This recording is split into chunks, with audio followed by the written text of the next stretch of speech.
이야기가 있는 클래식 음악 세계로 안내합니다. 정태양의 클래식이 빛나는 순간.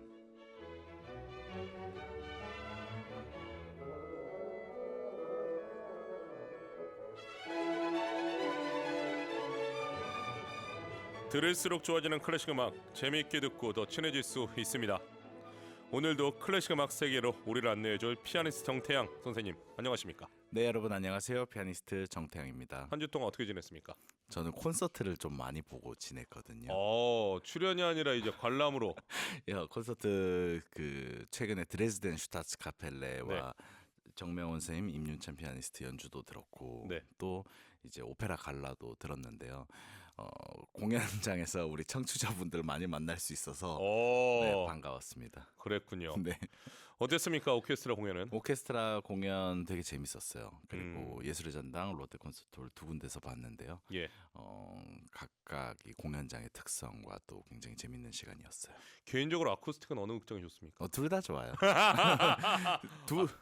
안 넘어가는데요? 두 공연장 다 제가 연출을 많이 해봤기 때문에 사랑하고 있습니다. 알겠습니다. 오늘 소개해 주실 곡 어떤 곡입니까? 오늘은 드보르작의 교향곡 9번 신세계로부터 4악장 들려드리겠습니다. 정말 많은 분들이 좋아하는 곡을 오늘 고르셨는데 네. 자, 오늘 이 곡을 주제곡으로 선정한 이유가 뭡니까? 네, 제가 소개해드리는 곡 중에 가장 유명한 곡의 이 범주에 속하지 않나 싶고요. 그러니까요. 의외인데요. 그리고 눈은 왔지만 그래도 이제 기온이 조금씩 풀릴 조짐도 조금 보이잖아요. 그래서 이제 봄을 기다리면서 2월이 되었으니까 기다리는 마음에서 이 신세계로부터라는 곡을 들려드리도록 할게요. 드보르자크는 한마디로 대기 만성형의 대명사인 사람 아닙니까? 어찌됐든 제가 이제 매주 이제 작곡가들의 이 생애를 간략하게 소개드리면서 약간 부끄러운 것은 어떻게든 음악할 환경이 조금씩은 다들 됐더라고요. 그래서 음악할 운명을 타고났나 보다 이런 생각이 막 들었었는데 이 드보르작은 진짜 평범한 시골 출신이었고요. 1841년에 그러니까 낭만주의의 가장 정점에 있던 뭐 그런 시기에 태어났다고 할 수 있을 것 같아요. 프라하 북쪽에서 9명의 형제 중에서 장남으로 태어나가지고요. 아버지가 주막과 정육점을 운영했다고 해요. 근데 그렇게 운영을 하시면서도 민속 악기를 연주하셨다고는 하는데요. 그래서 드보르작에게 장남이기도 하니까 정육점이랑 주막을 물려받아라라고 이야기를 했대요. 그런데 이 드보르작은 아버지가 민속 악기를 연주하는 모습을 보면서 나는 음악을 해야 되겠다라고 마음을 먹었다고 합니다. 그래서 이 아버지가 반대하는데도 삼촌 그리고 삼촌 친구들의 도움으로 음악을 배울 수 있게 됩니다. 그래서 삼촌과 삼촌의 친구들이 이 드보르작의 비범한 재능을 알아봐 준 거죠. 그렇군요. 자, 정규 음악 교육을 좀 받았습니까? 네, 이때도 정규 교육을 안 받을 수는 없었을 거예요. 왜냐하면 어쨌든 이론들을 배우는 어떤 창구가 필요했잖아요. 그래서 프라하의 교회 음악원에 진학을 하게 됩니다. 그래서 이곳에서 공부한 것들이 드보르작 인생에 많은 것을 바꾼 것 같고요. 그리고 졸업하고 나면 당장 어쨌든 멋진 음악가로서의 미래가 기다리고 있나요? 그건 그렇지 않죠. 그건 아니죠. 그래서 이 드보르작도 무척 가난한 생활을 이어나갔다고 합니다. 그래서 오케스트라에서 비올리스트로 활동을 했고요. 이때 체코의 아주 국민 작곡가인 스메타나를 만나게 됩니다. 그래서 스메타나 아래서 이탈리안 오페라나 독일 낭만주의 그리고 프랑스 오페라들을 직접 연주하기도 하면서 배웠다고 합니다. 그리고 생계를 유지하기 위해서 피아노를 레슨하기도 했는데요. 이 피아노가 이 당시 유럽에서 중산층 가정에 작은 피아노가 다 보급이 돼 있어서 비올리스트로 활동했지만 피아노 레슨도 조금씩 했어요. 그래서 인기 있는 선생님이었다고 합니다. 그래서 레슨을 많이 했는데 그럼에도 불구하고 가난이 계속되었죠. 그래서 친구들이 돈을 좀 모아가지고 드보르작의 생활을 좀 도와주자 이렇게 해서 이어나갔다고 하네요. 하지만 악보 살 돈도 여유롭지가 않았다고 해요. 이 뭔가 이 여유로우면 네. 안 되는 건가요? 겁니까? 음악가들은 왜 이렇게 다 찢어지게 가난으로 시작하는 겁니까? 그 제 얘기 한번 들어보실래요? 그 저도 이제 저의 어떤 아. 개인적인 막 공부했던 이야기 외국에서 어떤 스토리를 자세하게 막 어디서 한 적이 없지만 어쨌든 그런 재밌는 또 추억이 되는 것 같아요. 그런 모든 기억들이. 물론 뭐 저도 여유롭게 공부하진 못했지만 이렇게 네. 우리가 소개하는 작곡가들 들으면 훨씬 더 상황이 열악한 것 같아서 맨델스존 빼고는 아직 명함을 못 내밀겠어요. 없어요. 네. 와, 참. 또 한편으로는 이렇게 아픈 시절이 있기 때문에 우리의 마음을 어루만져주는 네, 네. 음악을 만들어주지 그렇습니다. 않을까라고 또 생각을 해봅니다. 네. 자, 드보르자크 첫 성공 언제입니까? 첫 성공은 이제 30대가 돼서야 찾아오는데요. 아. 1873년에 찬가 하나를 발표합니다. The Hairs of the White Mountain이라는 곡인데요. 이 곡을 발표하고 나서 체코 문화계에서 완전한 스타로 거듭나게 됩니다. 그래서 이 곡 덕분에 이 드보르작이 오케스트라 안에 있는 비올리스트가 아니라 유명 작곡가로 인정받게 됩니다. 이때쯤에 성악가인 안나 체르마코바랑 결혼을 하게 되고요. 그리고 첫째 아들이 태어나게 됩니다. 와, 첫 번째 성공을 하자마자 그해 결혼을 하네요. 우연일까요? 근데 이럴 수가 있습니까? 그리고 나서 이제 중요한 거는 대작곡가 브람스와의 인연이 시작된다는 거예요. 언제 만난 겁니까? 이 브람스와는 1874년에 만나게 1년 돼요. 뒤에. 이 그러니까 아주 유명해져야 되나 봐요. 아주 물을 타는군요. 노를 제대로 잡고 있어요. 그러니까 브람스가 추천을 해줘요. 브람스가 이 드보르자크의 음악을 듣고 되게 감명받았다고 하더라고요. 그래서 한 추천 하나를 해줘가지고 오스트리아 정부에서 작곡가들에게 주는 국가 장학금에 선정이 됐습니다. 그런데 이 드보르자크이 뭐를 이제 그 상을 받기 위해서 제출했던 것이요. 15개의 작품이라고 합니다. 그래서 교향곡도 2개 내고 서곡도 내고 가곡도 내고 그래서 브람스가 이때 그 드보르자크의 이런 작품 활동 목록을 보면서 생각했던 것이 나는 이 미지의 체코 작곡가의 악보를 보고 가시적으로 감동을 했다 이런 말을 남겼다고 해요. 그리고 나서 74년, 76년, 77년 이렇게 3번의 국가 장학금을 받게 되는데요.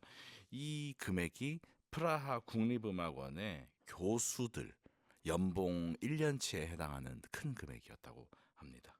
그리고 나서 브람스가 드보르자크를 자신이 소속돼 있는 출판사에다가 연결을 시켜줍니다. 그리고 이 출판사에서 우리가 알고 있는 슬라브 무곡을 출판하게 되고요. 그러니까 이 슬라브 무곡 뭐 지금까지도 가장 유명한 작품 중에 하나잖아요. 그래서 국제적인 대성공을 거뒀고 1891년에 프라하 음악원의 교수가 됩니다. 그리고 체코에서는 뭐 국민 작곡가 또는 뭐 영웅으로서 인정을 받게 되죠. 저는 이 대목에서 좀 놀라운 사실을 알게 됐습니다. 그 1874년에 지금 받은 거잖아요. 네. 첫 장학금을. 네. 정부에서 주는 작곡가 국가 장학금이 있습니까? 너무 부럽죠. 이 시기에. 네. 근데 와. 근데 우리나라도 지금 그래도 많은 기업에서 이제 예술 장학생들 막 생기고 자동차 회사에서도 생기고 또 대통령 그 국가 장학금 장학생 뽑을 때 예술 부분도 꼭 이렇게 몇 명 끼어 있고 하더라고요.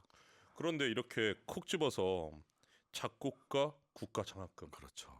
근데 이야. 결국에 어쨌든 슬라브 무곡을 통해서 국제적인 히트를 했으니까 사실 국가로서도 되게 뿌듯했을 것 같은데요. 그러니까 오스트리아는 이미 알고 있었던 것 같아요. 이미 모차르트를 엄청난 성공을 했잖아요. 작곡가만 키웠을 때 이 지금 장학금 뭐 연봉의 1년치다 교수에 그렇죠. 이렇게 얘기했지만 이 작곡가 한 명 제대로 키우면 그렇죠. 지금 초콜릿이 얼마입니까 모차르트가 지금. 모차르트 초콜릿 어마어마하거든요, 여러분. 그 잘츠부르크 가면 이 상품으로 팔아요. 와, 대단합니다. 정말 부러운 정책이네요. 자, 프라하 음악원 교수로 안정된 생활을 할 수 있게 됐는데 뜻밖의 제안을 또 받게 되죠. 그러니까 굉장히 특이한 제안인데 미국에 있는 국립음악원에서 원장직을 제안을 받은 겁니다. 당시 미국은요. 유럽의 클래식 음악계에서 뭔가를 많이 가져오려고 했어요. 그래서 유럽에 있는 명 교수님들이 많이 건너갔고 실제로 이탈리아에서는 성악 교수님들이 많이 갔고 뭐 독일에서 피아노 교수님들이 많이 갔고 그런 현상들이 있었거든요.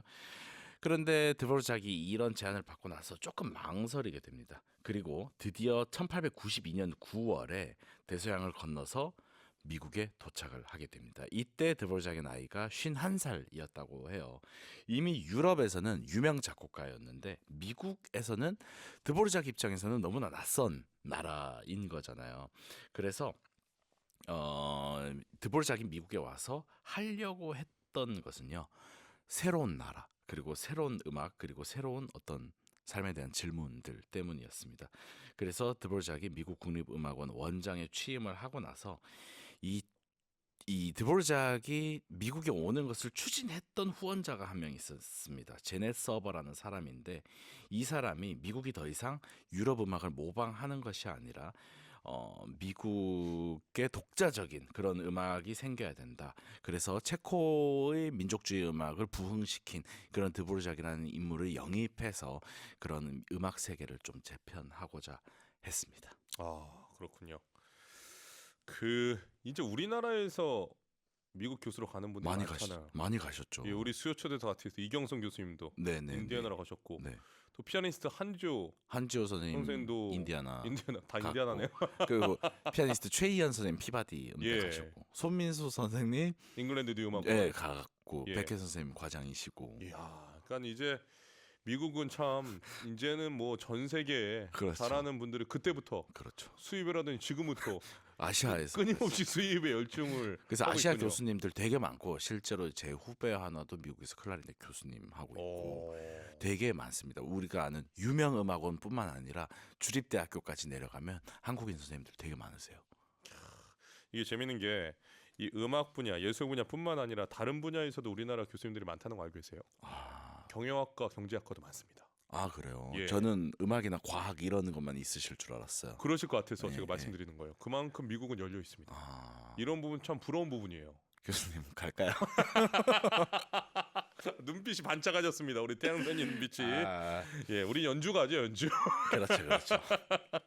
자, 이제 당시 미국 사회가 백인 중심이었잖아요. 네, 그렇죠. 지금은 뭐 그렇다고 다 얘기할 수는 없지만 그때 당시에는 확실히 백인 중심이었는데 네. 그런 상황에서 미국 음악의 뿌리가 흑인 음악이라고 말한 드보르자크가 저는 대단하다고 느껴지는데 어떻게 생각하십니까? 이 드보르작이 주장했던 것이요. 네. 미국 음악의 미래가 그 원래 있던 원주민들과 흑인 음악에 있다고 공개적으로 이야기를 했습니다. 와. 그러니까 사실 흑인 음악이라고 하면 여러분들 재즈를 딱 떠올리실 수 있잖아요. 그 흑인 음악의 가장 뭔가 에센스라고 할까요? 그런 것은 흑인 영가거든요. 흑인들이 이제 신을 찬양하면서 그 힘든 핍박 속에서 불렀던 그 노래들입니다. 그런데 드보르작이 그것을 포착을 해내는 거예요. 근데 제가 생각할 때 이것을 드보르작이 어떻게 생각해낼 수 있었나 하면 당시에 이 서유럽의 음악 트렌드라는 게 있잖아요. 그러니까 쇼팽, 리스트, 슈만, 브람스로 대표되는 그 낭만주의의 물결 속에서 드보르작이 민속음악 연주자였던 아버지의 영향을 받아서 그 체코의 정서가 담긴 그 자신만의 특징으로 인정을 받았던 것처럼 미국도 그래야만 된다라고 생각을 했었던 것 같습니다. 그래서 국립음악원에 학생이 하나 있었어요. 학생이었던 이제 23살의 그 흑인 바리톤 해리 벌리라는 사람이 있었습니다. 네. 이 학생이 할아버지한테서 들은 이 흑인 연가들을 불렀었는데 드보르작이 그 노래를 듣고 나서 이것을 포착한 다음에 이것을 악보가 아닌 그냥 소리 인간의 어떤 목소리로 흡수를 해버립니다. 어허. 그런데 당시에 흑인이 유명한 사람이 조수가 된다든지 일을 돕는 것이 말이 안 되잖아요. 우리가 영화 같은 데서 많이 봤을 때요. 그런데 드보르작이 그의 노래를 들으면서 매일 밤마다 그 흑인 연가를 흡수했다고 합니다. 그러면서 흑인 연가를 직접 부르기도 했었고요. 이 멜로디가 이 신세계 교향곡에 투영이 되어 있죠.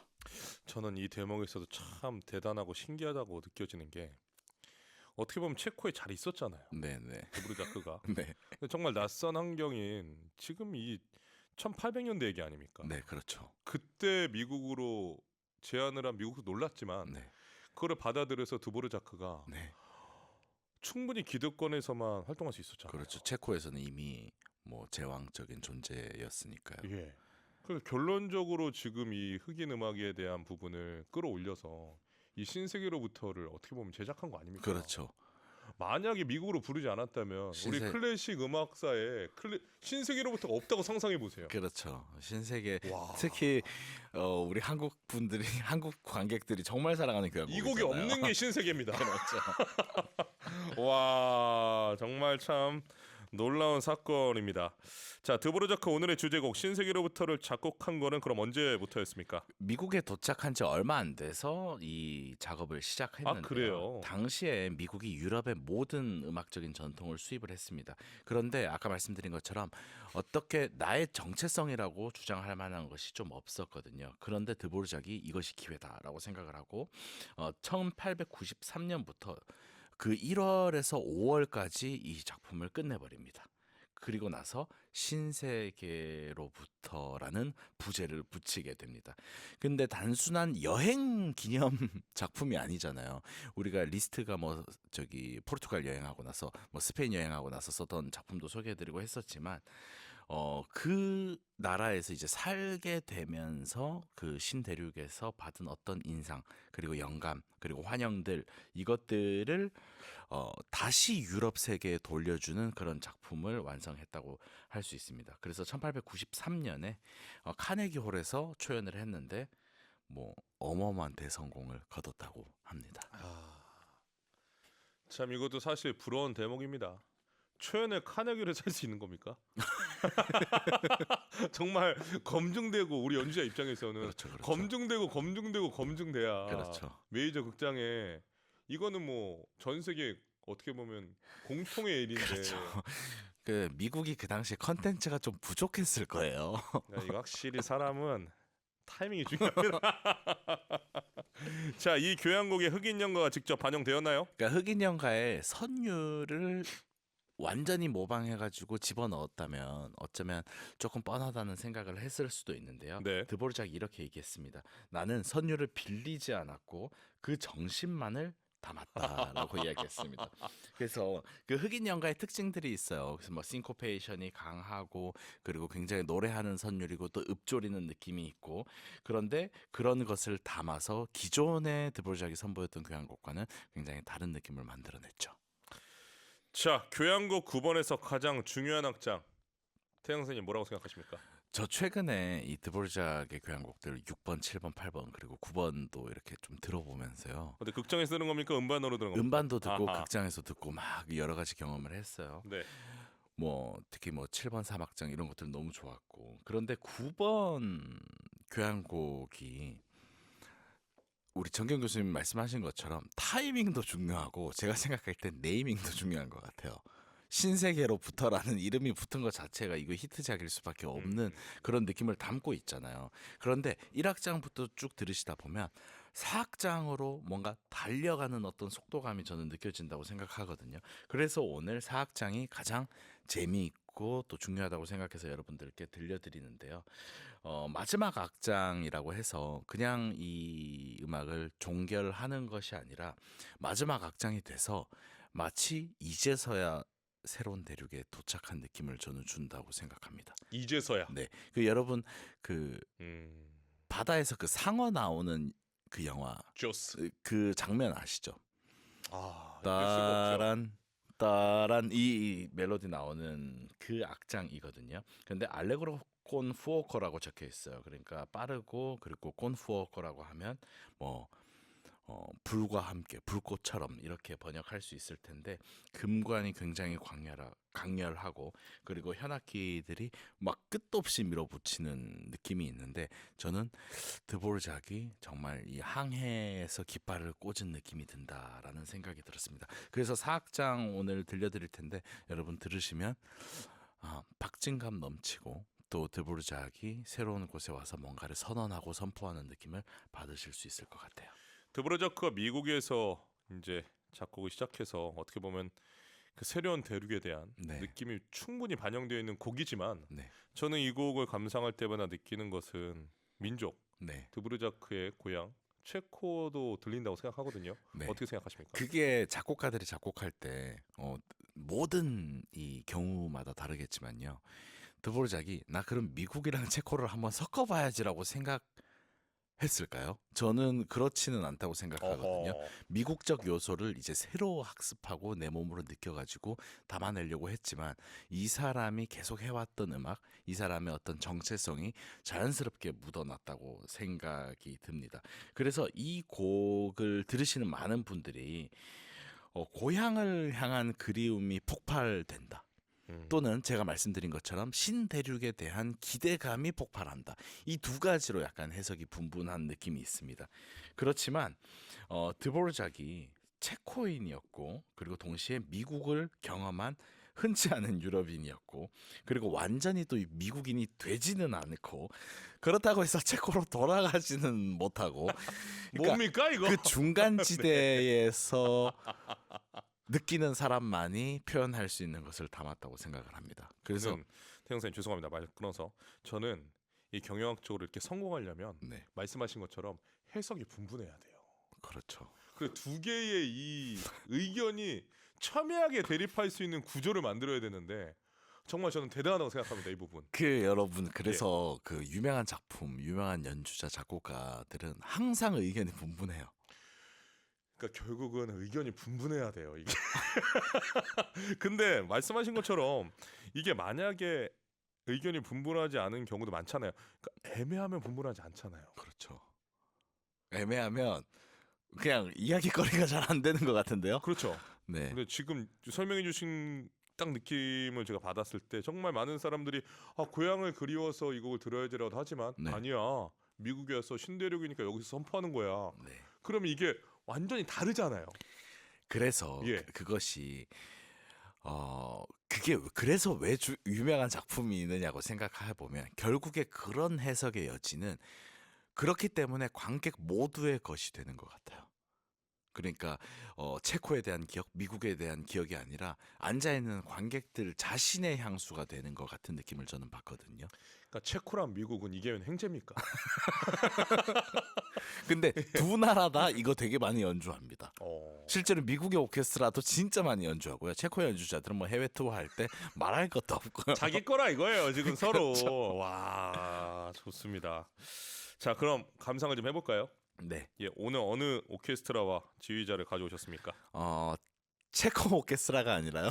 오늘 미국 오케스트라 연주. 살짝 그 태양쌤 미국 편 되는 것 같은데요? 아니요. 체코 뭐 연주 너무 좋은 거 많은데요. 네. 뭐 비시코프 이런 지휘자들 뭐 너무 좋죠. 그런데 오늘은 시카고 심포니 오케스트라와 게오르그 슐티 경이 지휘하는 연주로 준비했습니다. 바로 들어보겠습니다. 드보르자크의 교향곡 9번 2단조 작품으로 95 신세계로부터 사악장 알레그로 컴포커를 게오르기 솔티가 지휘하는 시카고 심포니 오케스트라 연주로 들려드립니다. 드보르자크 교향곡 9번 2단조 작품으로 95 신세계로부터 사악장 알레그로 컴포커를 게오르기 솔티가 지휘하는 시카고 심포니 오케스트라 연주로 감상하셨습니다. 야, 이 부분도 재밌는데 드보르자크가 이 곡의 제목 신세계로부터를 붙이지 않았지 않습니까? 네, 이런 작품의 부제는 사실은 거의 작곡가들이 붙이는 경우가 잘 없습니다.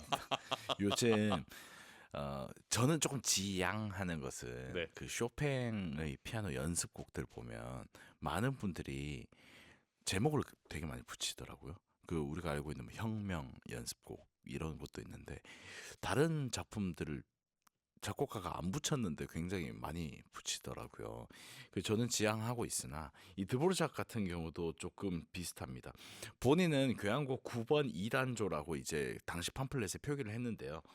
출판사에서 From the New World라고 이름을 붙여버렸습니다. 이는 당시에 미국의 신문에서 미국을 신대륙 뉴월드라고 부르는 관례를 따라서 붙였는데요. 출판사에서는 그 마케팅 전략으로 이렇게 생각했던 것 같아요. 유럽의 낡은 낭만주의를 벗어나서 새로운 음악적 세계를 항해한다 그런 의미에서 붙인 것 같은데 결과적으로는 이 작품이 전 세계적으로 가장 유명해지는 계기가 됐으니까 괜찮기도 하죠. 아 괜찮을 정도가 아니라 드보르자크는 이 출판사한테 정말 고마워해야 됩니다. 아무리 작품이 좋아도 겉에 포장을 어떻게 하냐에 따라서 그렇죠. 완전히 다르게 판매가 됩니다. 우리가 알고 있는 명품들, 그렇죠. 그 비싼 수천만 원짜리 수억짜리 명품들 만약에 포장이 안 되어 있고 그냥 이렇게 물건 그대로를 선물한다면 사람들이 좋아할까? 그렇지 않습니다. 그렇죠. From the New World라는 출판사가 제목을 붙여줬기 때문에 지금 솔직히 작곡가로서 드보르자크는 욕심이 없어요. 교향곡 9번 2단조 끝이지 않습니까? 아니 저는 내가 만약 작곡가라면 엄청 고심할 것 같아요. 그렇죠. 와, 이 제목을 어떻게 쓸까? 와. 근데 이 뉴월드라는 이름이 당시에는 이제 미국을 향한 어떤 선망 뭐 그리고 환상 이런 게 담겨 있었겠지만 우리 모두 지금까지도 뉴월드가 마음속에 존재하는 거잖아요. 야, 그러니까 시대를 관통하는 제목을 그렇죠. 출판사가 줘줬어요. 이 출판사 감각이 좋네요. 와. 자, 정말 큰 사랑을 받는 작품입니다. 지금도 많이 연주되고 있고 앞으로도 계속 연주될 것 같은데요. 어떻게 생각하십니까? 정말 너무나 유명한 곡이라서 당연히 그렇겠죠. 그리고 세계 어딘가에서는 오늘도 연주되고 있는 작품일 건데요. 이렇게 유명한 작품을 우리가 다시 듣자 이렇게 추천을 드리는 것은요. 이게 그냥 유명한 것이 아니라 유명한 이유를 한번 살펴봤을 때 오늘 말씀드린 것처럼 한 작곡가의 정체성이 담겨 있고 또 시대 정신이 담겨 있잖아요. 그리고 나서 그 해석의 여지가 우리들에게도 모두 어떤 뉴월드로서 이렇게 감동을 주고 있는 거잖아요. 그래서 여러분들이 너무나 잘 알고 계시는 곡이시겠지만 다시 한번 들어보셨으면 좋겠습니다. 네, 고국 체코를 깊이 사랑한 작곡가 드보르자크, 미국이라는 신세계를 만나서 펼쳐낸 근사한 음악 세계는 들을 때마다 큰 감동이 됩니다. 2026년 올 한 해 새로운 출발을 앞두고 있는 많은 분들에게 신세계로부터 사악장이 힘찬 행진곡이 되었으면 좋겠습니다. 오늘 태영 선생님 유명한 작품 소개해 주셔서 또 고맙습니다. 네, 알겠습니다. 다음에 또 유명한 작품 또 들려드리도록 하겠습니다. 감사합니다. 자, 태양 선생님 보내드리면서 핸델의 오라토리오, 시간과 진리의 승리 중 라샤라 스피나 껄리나로사, 가시는 두고 장미를 꺾어라를 소프라노 윌리아 레즈네바와 일자르디노 하르모니카 연주로 들려드립니다.